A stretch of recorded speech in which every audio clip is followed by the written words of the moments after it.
You're listening to Cottontail's podcast, part of the Silicon Valley Black Project, which produced the documentary film A Place at the Table about the Black pioneers of Silicon Valley.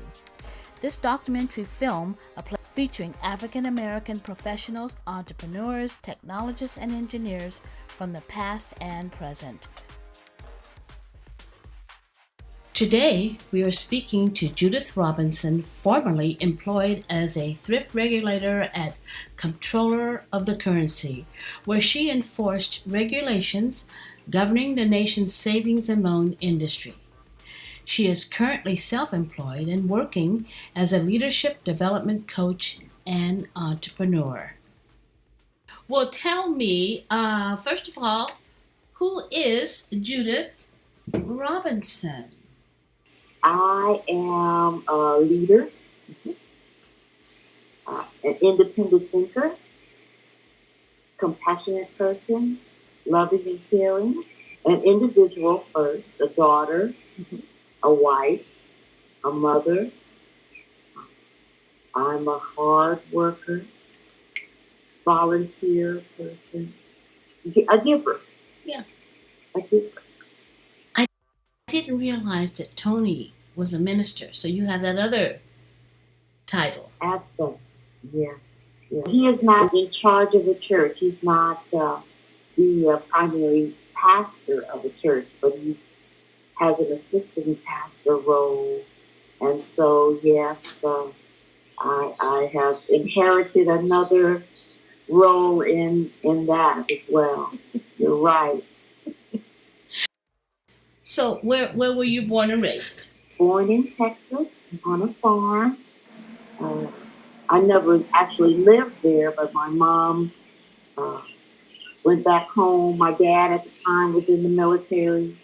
He was overseas in the Korean conflict. So she was working in Arizona at the time, and when it came time for her to give birth, she went back to her hometown in Texas. And that's where I was born. But I've known California as my real home. I went to school in California, went to college in California, have always lived in California. So I guess I'm a transplanted Californian from Texas. Well, I'm a native Californian, and my experience has been, if you've been in California for a year, that makes you a native. Because Absolutely. Everybody came from someplace else in the state. Yeah. So you're a native, no problem. We're being told by our media and by just movies, books, whatever, how terribly dangerous it is to live in a quote-unquote black neighborhood. I never had that experience. Did you? No. We had I lived in a thriving black community. I would say middle class. Children on the street, always respectful neighbors, kind and loving and caring neighbors. We look after each other. Many of my classmates with whom I still have contact and relationships, we all came from that same area. We had a fine neighborhood, well-manicured lawn. We kept up our home. Like I said, we were respectful of other people's property. We all got along. It was a wonderful and caring village, I suspect you would call it. Mm-hmm. In Compton, California, I know that to the outsider, Compton does not have a favorable image. It's known for a darker, more seemly reputation, but there are some good areas, some good people, some respectful and thriving and educated people, intelligent people coming from Compton. And many of my colleagues, I guess my classmates, we all were, the majority of us rather, were taught that we'll get through elementary school, graduate from high school, go to college, get a degree, uh, take on a profession, and that is what has happened to a good many Right. of my classmates. I venture to say a lot of that is still true in Compton.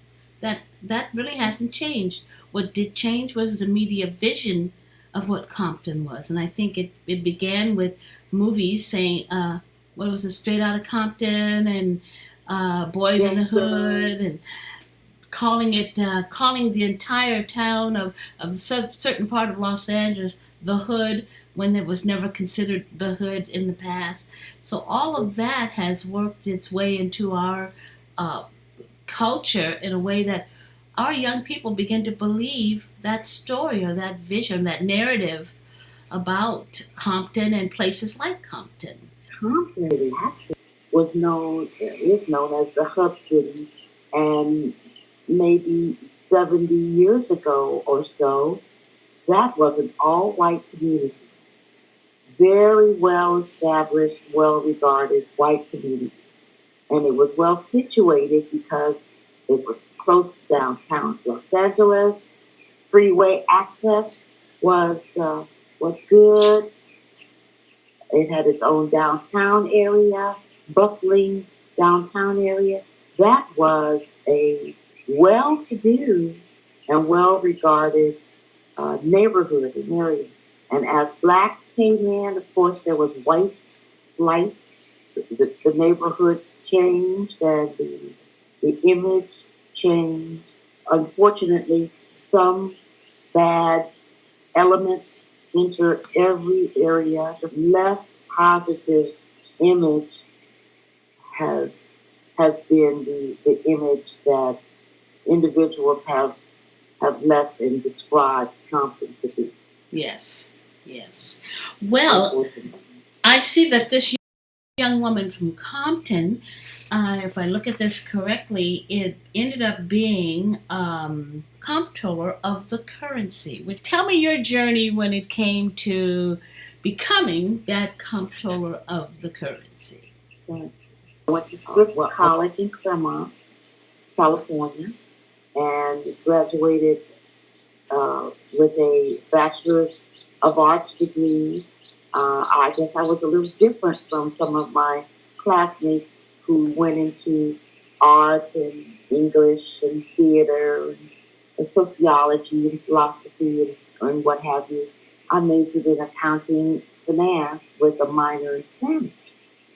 So my business slant uh, afforded me an opportunity to start in the banking industry, which was not well populated with minorities at all. So I was one of the very, very few blacks and very few women, black women, in the banking industry. I started at Union Bank in their management training program. Stayed with Union Bank for 3 years and went on to Wells Fargo.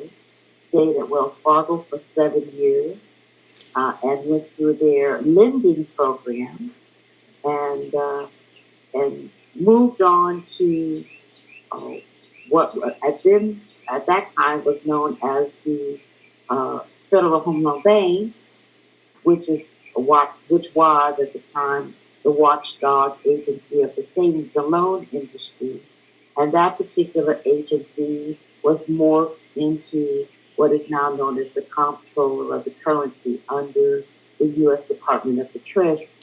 And the Comptroller of the Currency is responsible for the regulatory responsibilities for the savings and loan and banking industry. And that was So your I did title. some traveling.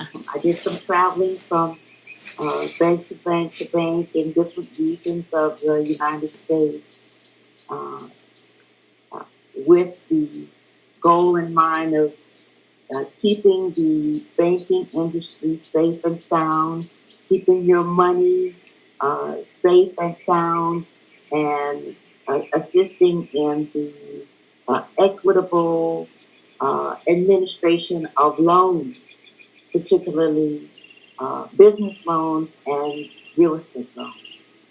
So the savings and loan industry, though, has morphed now into the bank, the full under banks now. Is that right? Yes. How did that Yes. happen? How did that happen? Under the Obama administration, in the process of addressing the breakdown, I suggest, in the banking industry as a whole, he wanted to make uniform all of the policies and systems and procedures attributable to the savings and loan industry, make them uniform with the banking industry. At the time, they were separate and apart. The savings and loan industry was insured by the FSLI, and the banking industry was insured by a different agency. So he wanted to bring those two together into one to create a more uniform system for administering banking as a whole. That's what occurred. The older, more established agency was the Comptroller of the currency.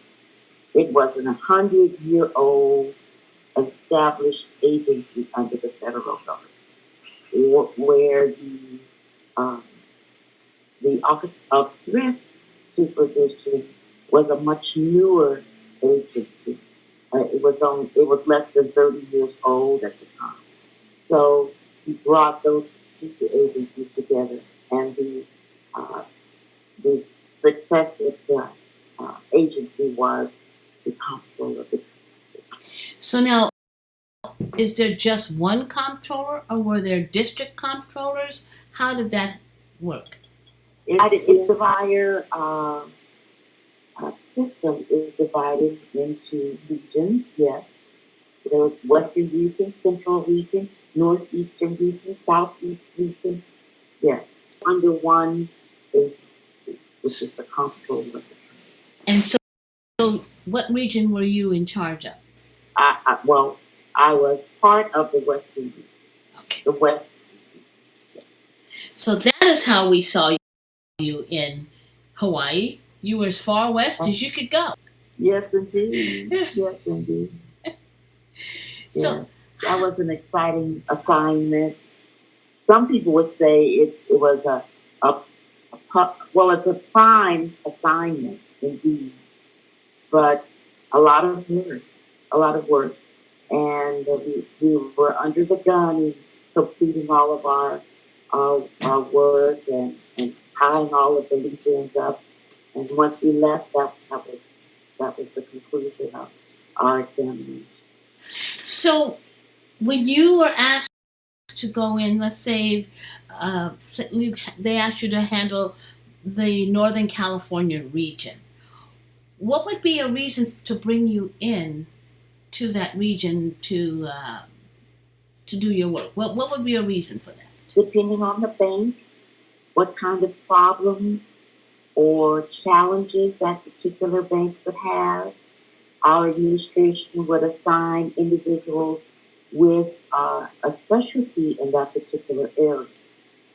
So if there were problems in loan administration, then people who had a particular facility and assessing loans and reviewing loans, determining the safety of that loan, those were the people who would get assigned to that particular bank. We would go in with teams, depending on the size of the bank, the concerns of that particular bank. It would be a team of 5, or it could be a team of 25, depending on the size of the bank and the intricacies that we would find that were present at that bank. So when the comptroller of the currency shows up at the bank, are they happy or are they sad? Ours was not a fun arrival. The bank was on its P's and Q's. Their goal was to welcome us, get us in, provide all that we needed so that we could hurry up and get out of it. In some cases, it could be adversarial because the management was not particularly happy to have us come invade their premises, and in many cases we would interrupt the regular flow because we would ask questions and meetings and delving deeper, digging deeper, asking for explanations. So it was a disruption. Indeed, it was a disruption, but unnecessary, depending on how agreeable management was. That would facilitate our being able to get in, do what we needed to do, and get on out. So, was there any time that you can remember that maybe delayed your getting out of there? What was the outcome of that? Oh, yes. There were conflicts, and over the course of when the economy would go down and concerns would rise in the banking industry and individual banks, the adversarial approach would increase, more combative management. We would encounter that kind of atmosphere was, of course, counterproductive to our getting through and getting our questions answered. Sometimes it became a personal situation on the part of management because, remember, for the most part, bank management at that time consisted of 50-year-old, 60-year-old white males.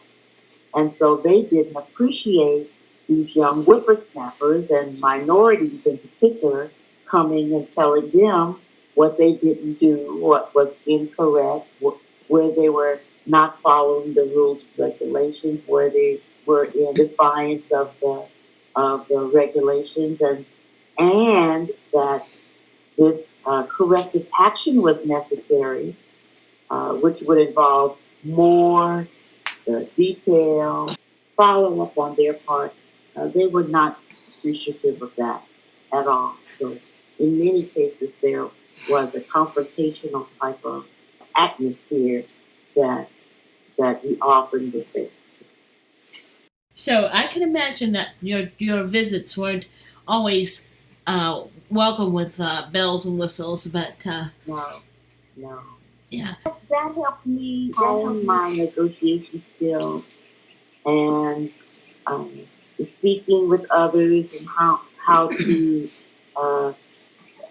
de-escalate concerns and situations. Try to bring calm into the situation. That's really assisted me in honing my skills in that area. yeah. Thank you, Judith, for an informing conversation about the banking industry's metamorphosis and your part in enforcing the federal regulations as they pertain to savings and loans. Your sharing may interest others to seek work in this little-known area of banking. And thank you for listening.